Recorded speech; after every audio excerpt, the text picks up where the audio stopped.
Now from the FEMA Command Center in Baton Rouge. Thank you, sir, for joining us. I understand that security isn't your job. I understand you're up against tremendous obstacles.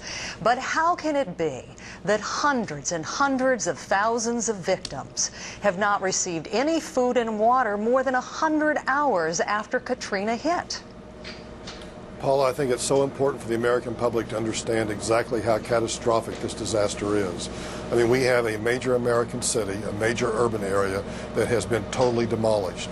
And what we're finding is that as we continue to do the evacuation and get people out, people who have completely lost everything, they have no place to go, they have nothing, that we're finding other people who are literally coming out of second stories of homes. They're suddenly appearing on bridges that are not underwater. That people who were unable or chose not to evacuate are suddenly appearing. And so this catastrophic disaster continues to grow. I will tell you this, though. Every person in that convention center, we just learned about that today. And so I have directed that we have all available resources to get to that convention center to make certain that they have the food and water, the medical care that they need. Sir, you're not telling me those bodies that are there. Sir, you're not telling me you just learned that the folks at the convention center didn't have food and water until today, are you? You had no idea they were completely cut off? Paula, the federal government did not even know about the convention center people until today.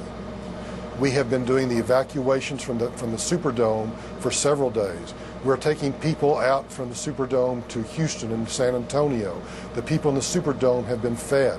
There are convoys of trucks moving food in there to feed them even tonight. We're taking the Coast Guard and we're taking care of the people who have just appeared on the bridges and the interstates to get them water tonight. We're doing all of those things.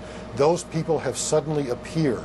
And I got to tell you, the snipers, the thugs, those people, I have the First Army at my disposal. General Honore is here. There will be 30,000 National Guard troops in New Orleans. I am going to take control of that, and we are going to make certain that this city is safe and that that poor mother that has the children, that family unit that's just trying to get to a shelter, they're going to be protected. That's the President's demand, the American public demands it, and we're going to do it.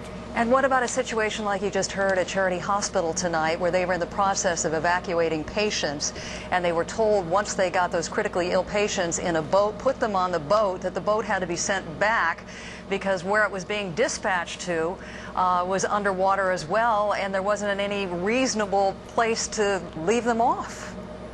And that is a great example.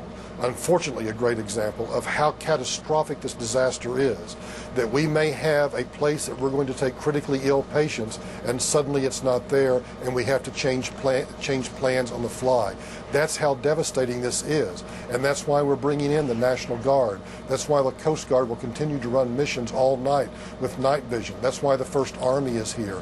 That's why the American public needs to understand exactly how catastrophic this situation is in New Orleans. And finally tonight, sir, you said earlier today that part of the blame for what you think will be an enormous death toll in New Orleans rests with the people who did not evacuate the city, who didn't heed the warnings.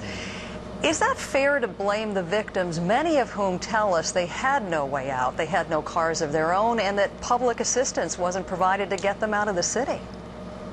First of all, Paula, I'm not blaming anyone. I think if you listen to what I said that some either chose not to evacuate and some were unable to evacuate.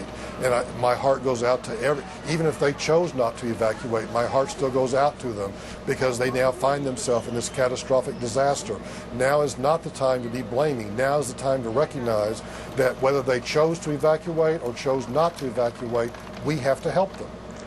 And we wish you tremendous luck in that process. Mike Brown, thank you so much for being with us. Joining me now on the